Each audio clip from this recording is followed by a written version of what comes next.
I had been married to Sophia for 5 years. We were happy once, but lately things felt distant. When she promised a surprise dinner for our anniversary, I felt hopeful. Maybe this was her way of reconnecting. I spent weeks picking out the perfect gift, a custom platinum bracelet with our initials and anniversary date. Looking back, I should have seen the warning signs. The late nights at work, the sudden password changes on her phone, her emotional distance. But love makes you blind to the red flags waving right in front of you. Before I continue this story, let me know where you are watching from in the comments. If this is your first time here, hit that subscribe button and give this video a like. Trust me, what happened next changed everything about how I view relationships and self-respect. I am Gabriel, a 34-year-old software developer at a growing tech startup in Boston. I met Sophia at my college friend's housewarming party 7 years ago. She stood out immediately with her confident laugh and the way she could command attention in any conversation. Within minutes of talking to her about our shared love of obscure sci-fi films, I was captivated. We exchanged numbers that night, and by the end of the week, we had gone on 3 dates. Our romance moved quickly. We shared the same values, had complementary personalities, and just seemed to fit together naturally. After 2 years of dating, I proposed during a weekend trip to Cape Cod. The sunset proposal on the beach was perhaps a bit cliché, but the joy in her eyes when she said yes made it perfect. We married 3 months later in a small ceremony with close friends and family. The first 3 years of marriage were everything I had hoped for. We developed countless inside jokes, took spontaneous road trips on weekends, and stayed up late talking about our dreams. We had plans to start a family once my company stabilized, and Sophia established herself in her career. We were building a life together step by step, day by day. But things began to shift during our 4th year together. Sophia landed a new position at a prestigious marketing firm downtown. The job came with more responsibilities, longer hours, and a new circle of coworkers I rarely met. At first, I was nothing but supportive. This was her dream job, and her success was our success. But gradually, something began to feel off. The changes were subtle at first. Date nights got postponed or canceled. When we did spend time together, Sophia was often distracted, constantly checking her phone with a slight smile she never explained. Our conversations became superficial, mostly about day-to-day logistics rather than dreams or feelings. Physical intimacy decreased until it became almost non-existent, always with a reasonable excuse. Too tired. Stressed about work. Not feeling well. I tried everything I could think of to reconnect.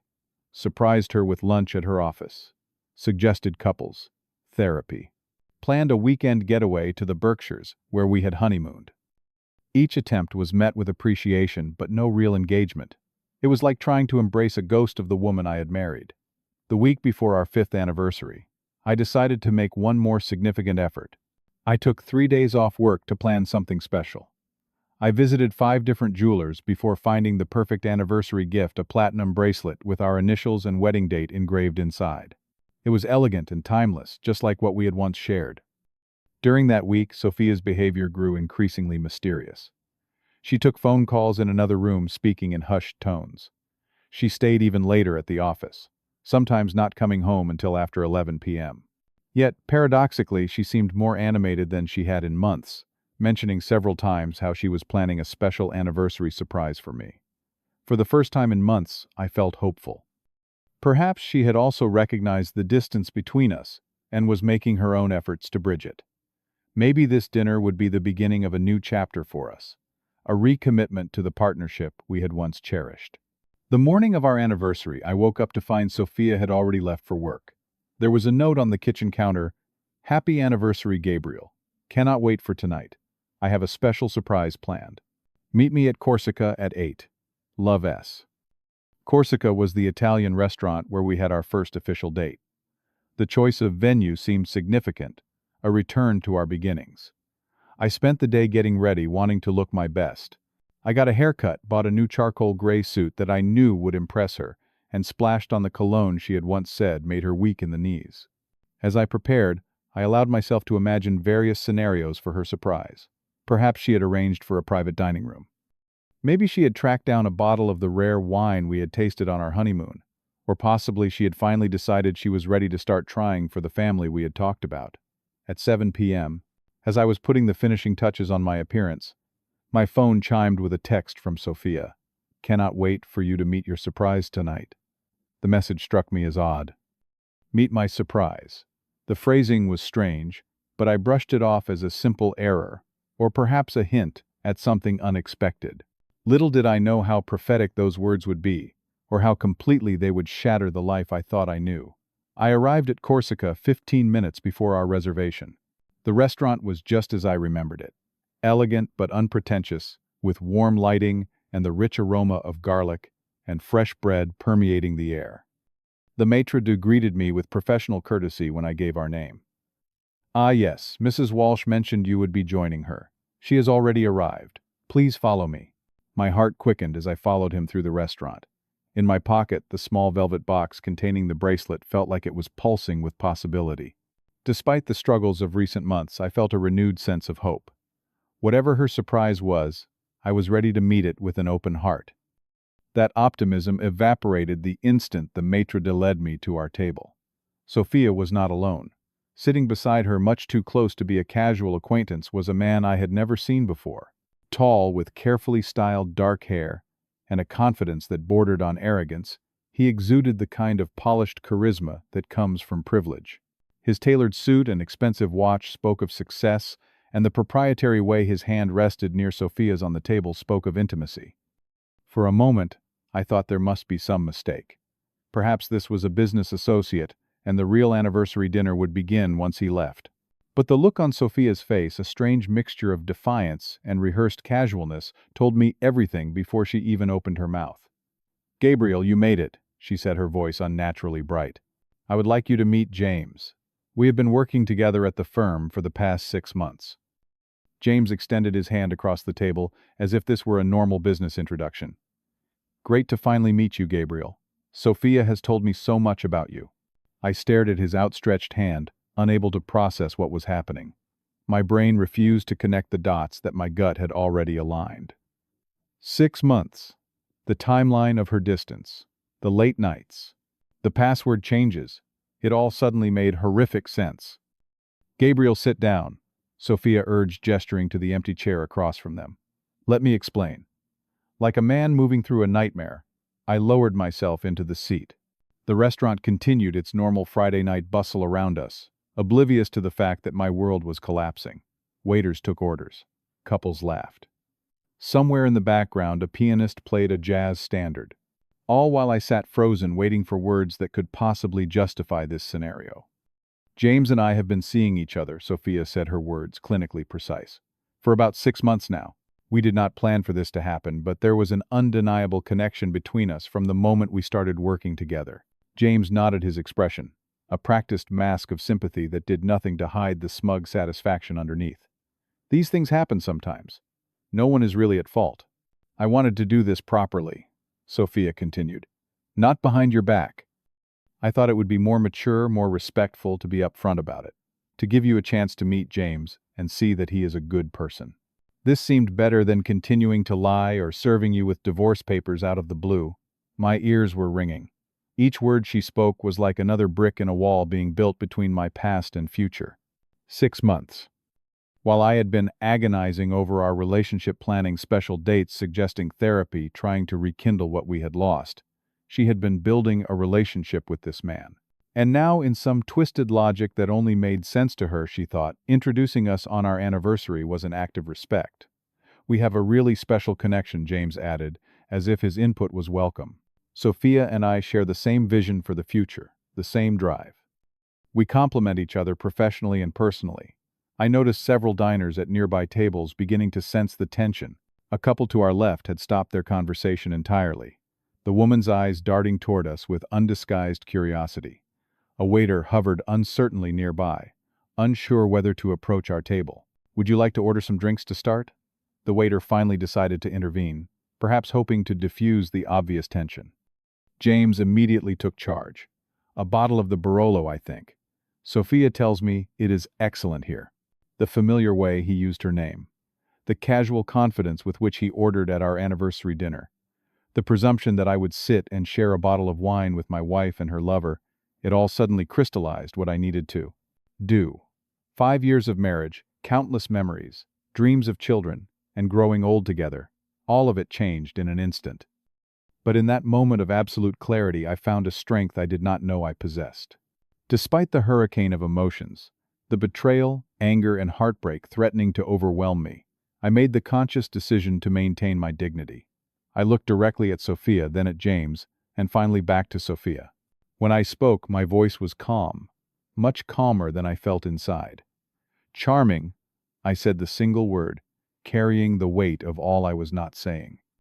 I think I understand the situation clearly now. I signaled to the waiter, who approached with visible relief at having something normal to do. I will not be staying for dinner. Could I please have the check for my drink?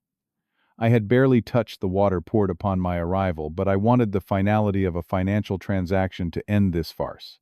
Gabriel, do not be like this, Sophia said, her composure cracking slightly. At least stay and talk. This does not have to be so dramatic. I placed $30 on the table, more than enough for my non-existent drink and a generous tip. Then I reached into my pocket and placed the small velvet box on the table between us. Happy anniversary, Sophia. Without another word, I stood up and walked out of the restaurant. I maintained my measured pace and straight posture all the way through the dining room, past the concerned-looking maître d' and out into the cool evening air. Only when I was safely inside my car in the parking lot did I allow the mask to drop. With shaking hands on the steering wheel and tears finally breaking free, I let out a sound that was half laugh, half sob. 5 years of marriage had just ended over a dinner that never even began. I drove for hours that night with no destination in mind. The streets of Boston blurred past as I circled the city again and again, trying to process what had just happened. Around midnight, I finally checked into a hotel downtown, unable to face returning to the apartment Sophia and I had shared for the past 4 years. Everything there would remind me of her, of us, of the life I thought we were building together. Sitting on the edge of the anonymous hotel bed, I finally looked at my phone. 12 missed calls and 7 text messages from Sophia. I did not read any of them. Instead, I called Anthony, my best friend since college. Gabriel, it is after midnight. Is everything okay? His voice was thick with sleep but immediately concerned. Sophia is having an affair. I said the words strange and painful in my mouth. She introduced me to him. At our anniversary dinner. What Anthony was fully awake now. Are you serious? Where are you? I explained what had happened as calmly as I could, though my voice broke several times. Anthony listened without interrupting, then offered to come to the hotel. No, I just needed to tell someone. I need to figure out what to do next. What are you thinking? He asked. I am thinking I need a divorce lawyer, I replied, surprising myself with how certain I felt. First thing tomorrow. Sleep did not come easily that night. Every time I closed my eyes, I saw Sophia and James sitting together at that table, their casual betrayal served up as an anniversary surprise. By 6 a.m., I had given up on rest and started making calls. By 8, I was sitting in the office of Patricia Reynolds, one of Boston's most respected divorce attorneys. This is unusually decisive, Patricia commented after I explained my situation. Most clients come to me after weeks or months of deliberation. There is nothing to deliberate, I replied. My wife invited me to meet her affair partner at our anniversary dinner. I do not see how our marriage recovers from that. Patricia nodded, making notes as we spoke. Infidelity provides grounds for fault-based divorce in Massachusetts. Do you have evidence of the affair? Text messages on her phone, probably. And I am sure there would be hotel receipts, credit card statements. Plus, she admitted it openly last night in a restaurant full of witnesses. We spent the next 2 hours discussing the process, my rights, and what to expect. By 11 a.m., the initial divorce papers were being prepared. I felt numb but clear-headed, like I was operating on autopilot. My next stop was our apartment. I timed it for when I knew Sophia would be at work. The space that had once been our home now felt like a museum of a dead relationship. Photos of happier times mocked me from the walls. I moved methodically through the rooms, packing essential items and important documents. In our shared home office, I found myself sitting at Sophia's desk. Almost without thinking, I opened her laptop. We knew each other's passwords, or at least we used to. I tried her old password, then variations of it. Nothing worked. But when I tried James's name, followed by what I guessed might be his birth date based on information from his social media profiles, the screen unlocked. What I found confirmed everything. photos of them together dating back 7 months. Email exchanges with heart emojis, calendar entries for weekend getaways, disguised as work trips. Receipts for gifts he had bought her, and she had bought him. All while I had been trying desperately to save our marriage. I was copying these files to a USB drive when I heard the front door open. Sophia was home hours earlier than expected. Gabriel. Her voice carried down the hallway, a mixture of surprise and trepidation. The restaurant called me. They found your credit card under the table. I thought you might come home to get your things. She appeared in the doorway of the office, taking in the packed bags and the open laptop. You are going through my computer. Her indignation was rich, considering the circumstances. I am gathering evidence, I replied evenly, holding up the divorce papers I had brought home. These are for you. I filed this morning. The color drained from her face as she took the envelope. Divorce already. Do not. You think you are overreacting. We should at least talk about this. We are talking about it right now, I said. The conversation is just very short. You had an affair, Sophia, for 6 months, and then you ambushed me with it on our anniversary. I was trying to be honest, she protested. I did not want to hurt you by sneaking around. No, you had already done that part for 6 months. I corrected her. What you did last night was not honesty, Sophia. It was cruelty disguised as maturity. She sank into a chair, divorce papers clutched in her manicured hands. I did not mean for any of this to happen. James and I, we just connected in a way that I have not felt in a long time. I was going to tell you sooner, but there was never a right time. And our anniversary dinner seemed like the right time. I could not keep the bitterness from my voice. I thought it would give us closure, she said, her voice small. A symbolic end and new beginning. I laughed, then, a harsh sound with no humor in it. Well, you certainly got the end part right. As if on cue, the doorbell rang. Sophia's eyes widened in panic. That is probably James. I told him I was coming here to check on you. Perfect timing, I said, zipping up my final bag. You can tell him the good news. You are both free to be together openly now. I grabbed my bags and headed for the door, brushing past her as she reached for my arm.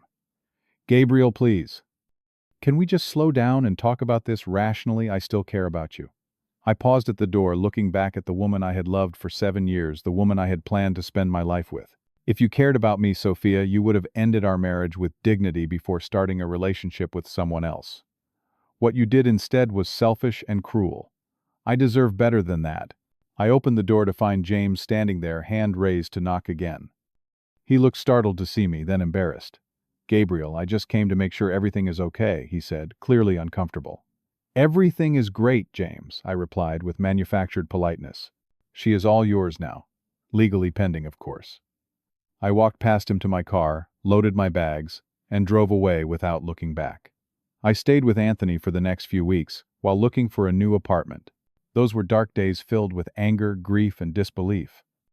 I cycled through every emotion possible, sometimes within the span of a single hour. The social fallout was widespread and immediate. Sophia's parents, who had always treated me like a son, called in tears, apologizing for their daughter's behavior. Several of our mutual friends took sides. Most supported me, but a few thought I should have at least tried to work things out. Sophia's attempts to reconcile began about a week after I left. First came the text messages full of apologies and explanations. Then emails, with longer justifications for her behavior. Finally, tearful phone calls, where she explained that James had broken things off, unable to handle the drama of our divorce, and the guilt of his role in it. I made a terrible mistake, she sobbed over the phone. I got caught up in something exciting and new, and I risked everything that really mattered. Can we please just meet and talk? But I was firm in my decision. The divorce proceedings moved forward, though not without complications. After her initial contrition, Sophia's approach shifted. She contested the divorce terms, particularly my ownership stake in my startup company, which had recently received significant funding. I supported you while you built that company, her new lawyer argued. My client is entitled to half of all marital assets. What Sophia had not anticipated was that during my evidence gathering, I had uncovered financial infidelity as well. Bank statements showed she had spent over $12,000 on gifts for James' weekend getaways and expensive dinners, all from our joint account. She had also been secretly diverting part of her salary to a private account for months, planning her exit strategy, while pretending to work on our marriage. When this evidence was presented to the judge, along with the documented timeline of her affair, the ruling came largely in my favor. The divorce was finalized 4 months after that disastrous anniversary dinner, one of the quickest and cleanest breaks my lawyer had ever seen. 6 months after signing the final divorce papers, I was beginning to feel like myself again. I had moved into a new apartment in a different neighborhood, one that held no memories of Sophia. The space was smaller but suited my needs perfectly, and decorating it had been surprisingly therapeutic. Each decision, from the color of the walls to the arrangement of furniture, was mine alone. There was freedom in that solitude, painful as it sometimes was. The early days after the divorce had been the hardest. Despite the clarity of my decision, the finality of ending a 5-year marriage hit me in unexpected waves. I would find myself reaching for my phone to text Sophia about something funny I had seen, only to remember she was no longer my person to share things with. The habit of love lingered long after the relationship had ended. Anthony and my other close friends had been lifelines during those difficult months. They made sure I did not isolate myself, dragging me out for dinners, basketball games, and even a weekend fishing trip, where we talked about everything except my failed marriage. My parents, who lived in Chicago, came to visit for a week, filling my new apartment with home-cooked meals and unconditional support. Therapy had been another crucial component of my healing. My therapist, Dr. Matthews, helped me work through the anger that threatened to consume me in the early days. Anger is a natural response to betrayal, she had explained. But staying angry is like drinking poison and expecting the other person to die. Your job now is to process it and then let it go. Not for Sophia's sake, but for yours. Slowly, I began to reclaim parts of myself that had gone dormant during the troubled final year of my marriage. I started playing guitar again, something I had loved in college but had gradually abandoned. I joined a local rock climbing gym and discovered I had a knack for the sport. I reconnected with college friends I had lost touch with, expanding my social circle beyond the one Sophia and I had shared. 3 months after the divorce, I cautiously decided to try dating again. The first few attempts were awkward disasters. I had forgotten how to make small talk, how to flirt, how to be interested in someone new, when my heart still occasionally ached for the familiar. But eventually, I met Eliza, a graphic designer who had also recently emerged from a long-term relationship. There was an understanding between us, a mutual respect for the healing process. "Damaged goods, huh?" she had joked on our second date, after we had both shared condensed versions of our breakup stories. "More like experienced craftsmen," I had replied. "We know how things can break, so maybe we will be more careful with the rebuilding." Unlike the whirlwind romance with Sophia, my relationship with Eliza developed slowly and deliberately. We communicated clearly about expectations and boundaries. We gave each other space. We did not make grand promises about the future. It was refreshing to build a connection based on mutual respect rather than infatuation. One of the most unexpected turns in my post-divorce life came almost exactly a year after that fateful anniversary dinner. I was at my favorite coffee shop, laptop open, as I worked on a coding project, when I heard a familiar voice ordering at the counter. Sophia stood there looking different than I remembered. Her hair was shorter, her typically immaculate appearance slightly more casual. She had not seen me yet, giving me a moment to decide whether to acknowledge her or quietly leave. To my own surprise, I found myself calling her name. She turned, eyes widening in recognition, a complex mixture of emotions crossing her face before settling into a cautious smile. "Gabriel. Hi. How are you?" She approached my table with visible hesitation. "I am good, actually. Really good. Would you like to sit for a minute?" The invitation surprised us both. For the next 30 minutes, we had the kind of honest conversation we should have had years earlier. She told me about her life post-divorce. After James had left, she had struggled professionally and personally. The marketing firm had let her go during a restructuring, and many of our mutual friends had distanced themselves from her after learning the full story. "I made a lot of mistakes," she admitted, turning her coffee cup in her hands. "Not just the affair, but how I handled everything. What I did to you at that dinner, I still cannot believe I thought that was acceptable. I am truly sorry, Gabriel. I know that does not change anything, but I need you to know that I understand now how much I hurt you. A year earlier, those words would have meant everything to me. Now they were just words, appreciated, but unnecessary for my healing." "Thank you for saying that," I replied sincerely. I hope things get better for you, Sophia. I really do. As we said our goodbyes, there was no bitterness in my heart. The woman who had once been the center of my world was now just someone from my past. A chapter closed, a lesson learned. Walking away from that coffee shop, I felt lighter than I had in months, as if the final weight of our failed marriage had lifted from my shoulders. The experience with Sophia taught me painful but invaluable lessons about life and relationships. I learned that self-respect must be non-negotiable, that maintaining dignity in crisis reveals true character, and that sometimes the bravest response is to simply walk away. I discovered that healing is not linear, that forgiveness is a gift you give yourself, and that even the deepest wounds eventually become scars that tell your story, but no longer cause pain. Most importantly, I learned that betrayal does not have to define you. It can refine you if you let it. The end of my marriage could have made me bitter, closed off, unwilling to trust again. Instead, it clarified what I truly value in relationships: honesty, respect, clear communication, and the courage to address problems directly, rather than seeking escape routes. Today, my relationship with Eliza continues to grow in healthy ways. We recently decided to move in together, a step we have taken with careful consideration and open communication. I do not know if she is the person I will spend the rest of my life with, but I do know that I am building this relationship on a foundation of mutual respect and honesty, stronger and wiser for having weathered the storm of betrayal and come out whole on the other side. If you have experienced betrayal or heartbreak, I hope my story helps you see that you can survive it with your dignity intact.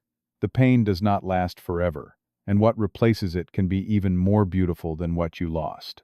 Have you ever had to walk away from a relationship to preserve your self-respect? Share your experience in the comments below. And if this story resonated with you, please hit the like button and subscribe to hear more stories of overcoming life's challenges. Thank you for listening, and remember, sometimes the most powerful thing you can say is enough.